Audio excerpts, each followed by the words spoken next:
നമസ്കാരം. ഇന്ന് മൃഗങ്ങളുമായി ബന്ധപ്പെട്ട ഒരു വിഷയം നിങ്ങളുമായി പങ്കുവെക്കുകയാണ്.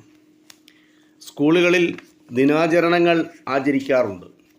അത് കുട്ടികളിൽ ആ ദിനത്തിൻ്റെ പ്രാധാന്യം മനസ്സിലാക്കുക എന്നുള്ളതാണ്. ഇന്ന് ഒക്ടോബർ 4 ലോക മൃഗദിനമാണ്. യഥാർത്ഥത്തിൽ മൃഗക്ഷേമ ദിനമാണ്. ഈ ഭൂമി എല്ലാ ജീവജാലങ്ങളുടേതുമാണ്. ബഹുഭൂരിപക്ഷം വരുന്ന മൃഗങ്ങൾക്കും ഈ പ്രപഞ്ചം അവകാശപ്പെട്ടതാണ്. 100 വർഷങ്ങൾക്ക് മുമ്പ് 1925 മാർച്ച് 24 മൃഗദിനം ആദ്യമായി ആചരിച്ചത്.